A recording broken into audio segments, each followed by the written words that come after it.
বিদেশে চিকিৎসা নিতে যাওয়ার প্রবণতা কমাতে রোগীদের আস্থা অর্জনে দেশের চিকিৎসকদের জোরালো ভূমিকা প্রত্যাশা করেছেন প্রধানমন্ত্রী তারেক রহমান।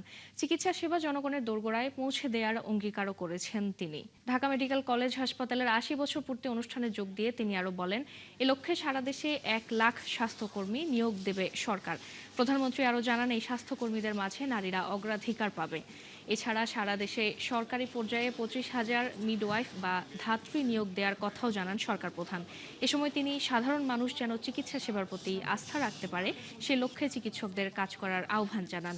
এর আগে প্রধানমন্ত্রী ঢাকা মেডিকেলের ২টি ছাত্রী হোস্টেল নির্মাণ কাজের ভিত্তিপ্রস্তর স্থাপন করেন। আমরা নার্স, মেডিকেল টেকনোলজিস্ট যেটি আমরা আলাপ করেছি, ফার্মাসিস্ট, মিডওয়াইফ এবং অন্যান্য স্বাস্থ্য পেশাজীবী যেগুলো আছে, বিদ্যমান আছে, সেগুলো শূন্য পদ দ্রুত তার সাথে যাতে এই শূন্য পদগুলো পূরণ করা যায় সেটির প্রক্রিয়ার কাজও আমরা শুরু করেছি। আমরা একই সঙ্গে সরকারি পর্যায়ে আরো ২৫,০০০ মিডওয়াইফ নিয়োগের পরিকল্পনা নিয়েছি, যাতে করে দেশের প্রতিটি ইউনিয়ন, উপজেলা এবং হাসপাতাল পর্যায়ে নিরাপদ মাতৃত্ব এবং দক্ষ প্রসব সেবা এবং নবজাতকের মানসম্মত পরিচর্যা নিশ্চিত এবং নিরাপদ করা যায়।